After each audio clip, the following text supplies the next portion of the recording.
Yeah.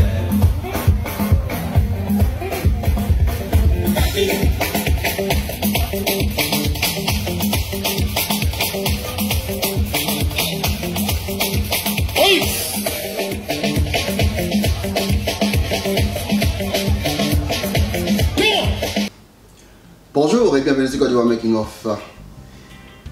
Je sais que le titre va un peu vous choquer. Où est passé Soro Guillaume? C'est pas comme si le Moro est perdu. Vous êtes sur ma page et pour ceux qui me connaissent bien, pour ceux qui sont ici il y a longtemps, ils savent qu'il y a l'espoir quelqu'un. Je ne suis pas du genre à sauter d'un camp à un autre ou bien de laisser quelque chose de mauvais planer. Je suis ivoirien et je veux parler des problèmes de mon pays sans prendre parti, c'est-à-dire sans parti pris, sans aller au FPI ou bien au RDA ou bien je ne sais quoi. Aujourd'hui, mon sujet c'est Soro. Je te reconnais plus, mon vieux père. J'ai regardé ta dernière vidéo et je vais la faire passer maintenant. Et ensuite, je vais dire pourquoi je ne te reconnais plus. Parce que vraiment, la vidéo me dérange. Je ne te reconnais pas du tout. Allez, regardez-moi ça. Quand Babo était là, il ne mettait pas Blé Goudé en prison tous les jours.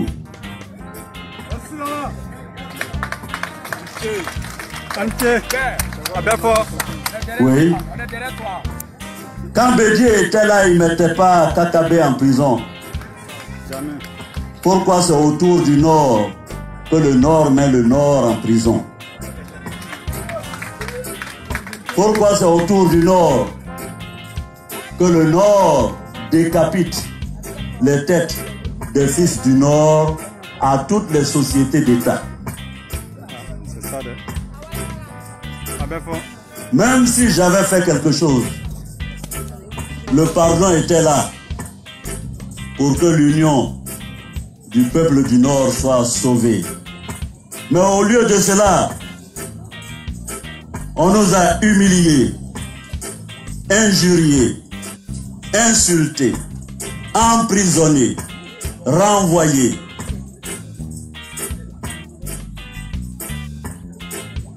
Et pourtant,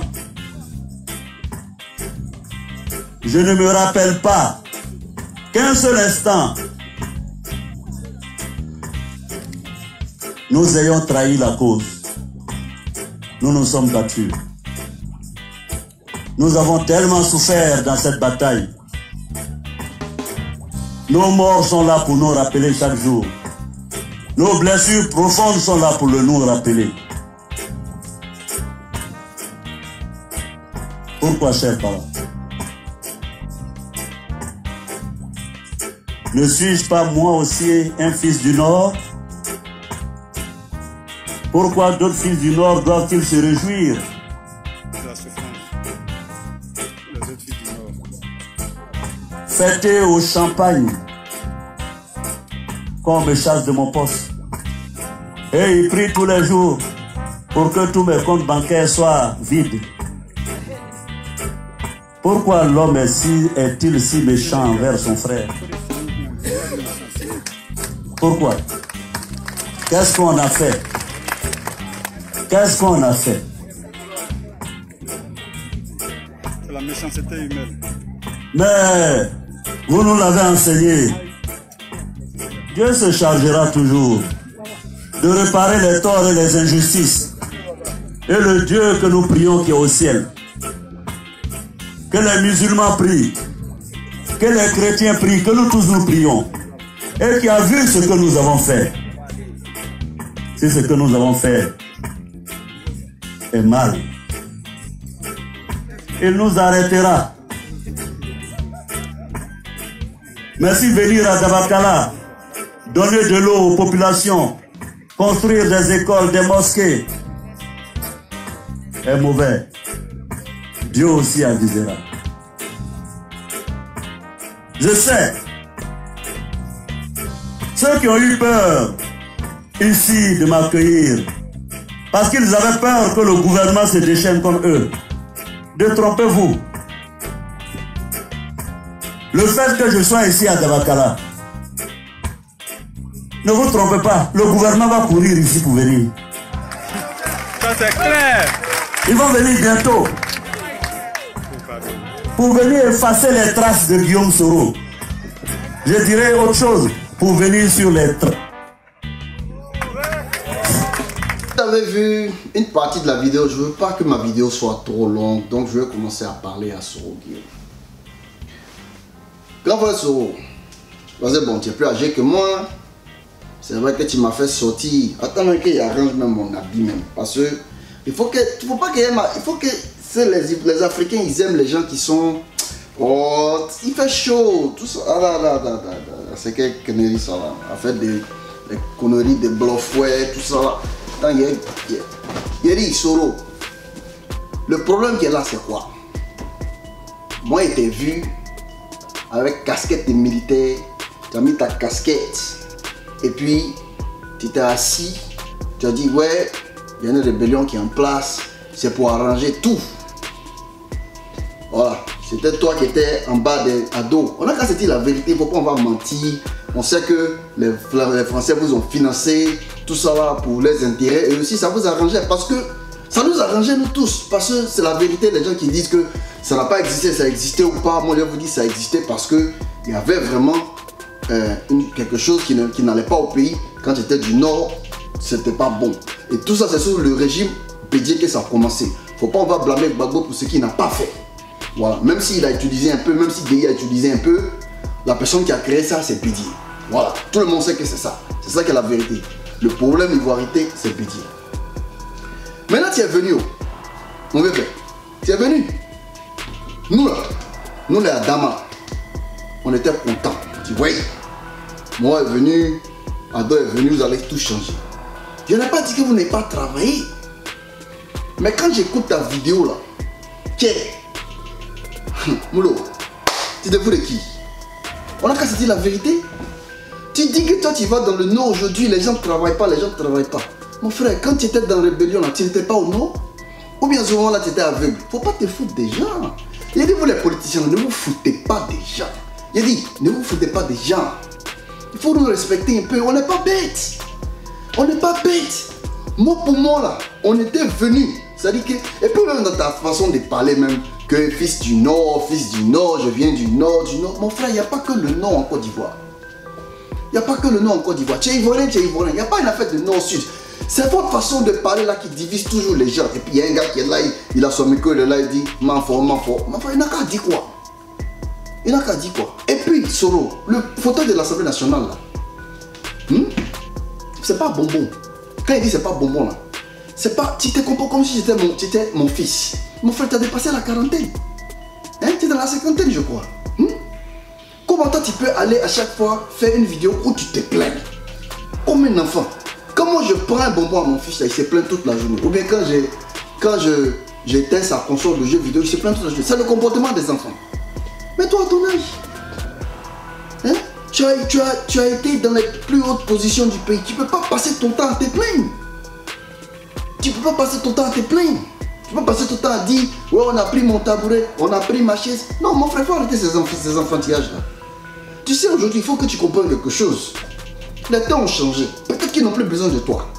Mais il ne faut pas oublier aussi que, quand vous avez pris les pouvoirs là, c'est ce que vous avez fait aux gens. Vous avez chassé les gens qui méritaient leur position pour mettre vos amis à la place. Donc ce qu'on t'a fait là, c'est ce que vous avez fait aux autres. Il ne faut pas oublier ça. Même si ça te fait mal, il ne faut pas oublier ce que tu as fait pour que le pays soit dans cette position là aujourd'hui. C'est toi qui as mis Alassane ici. C'est toi qui as mis Alassane en haut. Maintenant s'il n'a plus besoin de toi, il n'a plus besoin de toi. Tu n'as pas besoin de venir nous casser les tympans matin, midi et soir à propos de ça. Aujourd'hui, tu parles que ouais, tu as construit des écoles, tu as fait ceci, tu as fait ceci. Mon frère, quand tu étais en force là, pourquoi tu ne faisais pas? Parce qu'aujourd'hui, tu as besoin de l'appui, tu as besoin de notre appui.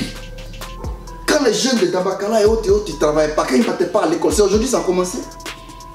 C'est aujourd'hui que ça a commencé, Soro. Il a dit, il ne faut pas nous insulter. Il ne faut pas insulter le nom. Il ne faut pas penser que les gens sont bêtes. Ce n'est pas tout le monde qui est bête. Tu es sorti de là-bas là parce que tu n'étais pas en accord avec beaucoup de choses. Ça, c'est entre vous là-bas. Ça n'a rien à voir avec nous. Parce que jusqu'au jour d'aujourd'hui, jusqu'à présent, vous n'avez pas encore fait les vraies choses pour la population. Autoroute là qu'on construit là, c'est vrai, c'est beau, c'est vrai. Mais qu'est-ce qui change vraiment dans le pays là où les citoyens vraiment peuvent se lever le matin et puis dire ouais, ça va chez nous, dans nos poches. Ça va chez certaines personnes. Mais généralement, là, le partage là, de l'argent de ce pays là, le PIB du pays là n'est pas partagé favorablement à tout le monde. On connaît ça, mon gars. Toi-même, tu sais ça. Quand tu étais en haut là-bas là, avec tes Mercedes, tu partais, tu voyageais, tu étais content. C'est parce qu'aujourd'hui, ça ne va pas que tu commences à devenir comme nous. Il y a des sorrows, il ne faut pas te foutre des gens. Il faut respecter les gens. Maintenant, si tu veux qu'on aille s'asseoir avec toi là, pour faire les choses là, il faut nous dire c'est quoi ton projet. Vrai projet. C'est le moment de devenir honnête et puis de nettoyer ton cœur. Il ne faut pas te foutre des gens. Il faut nous dire ce qui s'est passé. Parce que tu as toujours gardé encore secret. Tu n'as pas encore dit les bêtes. Il faut dire. Parce que si tu ne dis pas, c'est parce que tu sais que ça ne t'arrange pas. Moi, je m'en parle. Moi, je sais que Soro. Voilà le Ken qui est là. Voilà le Ken. Ça, c'est correct d'Adam. Ici, c'est les bêtes. Moi, je te dis le Ken qui est là. Aujourd'hui, là, les Benguis peuvent te mettre en prison. On sait ça. Les Benguis peuvent te mettre en prison. On sait ça, on est calé, on sait que ça ne t'arrange pas. On sait qu'il y a mandat d'arrêt, Burkina, tout ça sur toi. Donc, pour toi aujourd'hui, là, le meilleur Ken, c'est comment tu vas sortir de ça. C'est d'avoir une certaine position et puis t'affilier à certaines personnes. Maintenant, si c'est pas ça, ça va m'étonner. Parce que tu sais que tu ne peux pas t'amuser à Ado. Si tu t'amuses à Ado, là, s'il a laissé le mandat là sur toi, c'est pas bon. Mais en même temps, Ado sait que toi aussi, si tu as la CPI, c'est pas bon pour lui. Parce que tu vas tout laisser. Donc vous avez vos balances du pouvoir, vos palabres avec vos pouvoirs là. Mais il faut vous se rendre compte que ça ne nous regarde pas. C'est vous deux qui vous êtes soulevés pour faire rébellion. Si ça ne va plus chez vous là, pardonnez, laissez vos palabres là, laissez-nous en dehors de ça. Si vous êtes trop fâchés là, toi et puis Ado, toi et puis les restes là, ce que vous allez faire, on n'a qu'à organiser palabre au palais des sports. On va mettre gants, vous allez régler ça, on va regarder, on va filmer, on va mettre sur YouTube. Quand c'est fini là, c'est fini. Mais arrêtez ça. On n'a plus besoin de sang. Parce que sur le temps, tu as vu le sang qui est versé là. Ça nous a emmené où? Ça n'a rien changé vraiment. Ado est venu, c'est vrai, il travaille. Parce que ceux qui disent qu'Ado ne travaille pas là, vraiment, vous êtes des menteurs. Mais sûrement, c'est pas son travail là, ça n'arrange pas tout le monde. Ce n'est pas un socialiste. C'est un businessman. Il y a des choses qu'il fait qui ne sont pas bien. Mais sinon là, le pays a changé, mais ça n'a pas changé. Qu'on se dise la guerre, ça a changé. Maintenant, les restes, des conneries qui sont à côté, qui ne nous arrangent pas là, on va parler de ça, Ado. On va parler de ça, Soro. Mais en ce moment là, cette vidéo là, c'est pour toi, Soro. Donc, je ne veux plus voir tes vidéos où tu viens te plaindre là. Si tu veux poser des actions, tu ne peux pas aller raconter que tu as posé ces actions là. Tu ne peux pas comparer tes petites écoles là, ce qu'Ado a fait ou bien ce qu'Gbagbo a fait. Parce qu'il n'a rien fait encore. Tu nous dois. Tout ce que tu es en train de faire au nom là, tu leur dois. Bien, tu sais pourquoi tu leur dois? Parce que tu as fait rébellion là, tous les enfants qui sont morts là, c'est à cause de toi. Faut pas oublier ça. Donc ce que tu fais pour réparer là, c'est bon. Mais faut pas faire comme si tu ne leur dois pas. Tu leur dois, tu me dois, tu dois tout en Côte d'Ivoire. Parce que tu as, toi, Ado, vous avez organisé des choses qui ont tué les Ivoiriens. Maintenant là, il faut accepter qu'aujourd'hui là, tu es en train de payer le sang versé. Maintenant quand tu vas finir de payer ça là, et puis on va oublier. Donc, l'argent que tu as là, et puis toi normalement là, on va casser la vérité. En temps normal, tu as quel jeton même pour pouvoir construire école, tout ça, tout ce que tu fais là. Tout ça, c'est pas que tu es dans un certain business, dans un certain ken. C'est pour ça que tu as ces fonds là. Sinon là, je ne vois pas où tu as travaillé, quelle est la carrière professionnelle que tu as fait, que tu as économisé, où tu as amassé toutes ces sommes là. Donc, il ne faut pas vraiment parler. Il ne faut pas veiller à parler. Il ne cherche pas à parler, moi il dit la bête. Donc Soro, tu vois non? Ce qu'on va faire, tu vois, il faut laisser tout ce mouvement de plainte là, où tu te plains, là. Si tu veux faire tes vidéos, il faut faire tes vidéos. Si tu veux nous montrer quelque chose que tu as construit, il faut construire. Mais il ne faut pas faire comme si tu es un enfant où on lui a enlevé son bonbon dans la bouche, ou bien un bébé, on lui a enlevé sa tétine. Parce que là, le siège de l'Assemblée nationale, ce n'est pas pour toi. On n'a pas écrit ton nom dessus. Avant toi, il y avait des jeunes qui étaient là. Tu as compris? Et ils ne se sont pas plaints qu'on les a enlevés. Même président Gbagbo, on l'a enlevé. Président Bédié, on l'a enlevé. Guy Robert, lui-même, on l'a tué, il ne peut même pas parler. Avant lui-même, il y avait au fouet. C'est comme ça, c'est la vie. Chacun part, chacun s'assoit, et puis après il s'en va. Tout ce que tu vas faire là, on va te juger par tes traces. Ça c'est Gbagbo qui dit ça. L'homme marche et puis il laisse tes traces. Tu as compris? Donc voilà, si tu veux maintenant tes mauvaises traces que tu as laissées dans le passé là, il faut réparer avec de bonnes traces maintenant. Et puis maintenant, moi, il y a te regarder d'une autre façon. Mais sinon, si c'est baïk, t'es plein là, mon frère, tu me débats, hein, tu m'as déçu. Faut remettre ta casquette. Pas ta casquette rebelle, mais tu remets la casquette et puis maintenant, mais tu te comportes en citoyen où tu ne veux pas de sang versé. Et puis on va te respecter. Voilà, c'est tout ce que moi a dit. Celui qui veut, il peut m'insulter. Bon, avant que les gars du petit là viennent m'insulter, voilà, j'ai dit ma mère pour ma mère, c'est fini. Maintenant, avant que le reste vienne m'insulter aussi, ça c'est votre problème, je sais pas que vous allez m'insulter. Donc, il insulte ma maman, il insulte mon papa, il insulte mon grand-père, tout ça là c'est fini. Donc là, c'est pas une affaire de palabres, hein, c'est une affaire de vérité. C'est la guerre solo. Si tu es fâché, tu sautes, tu cales en l'air comme Jet Li.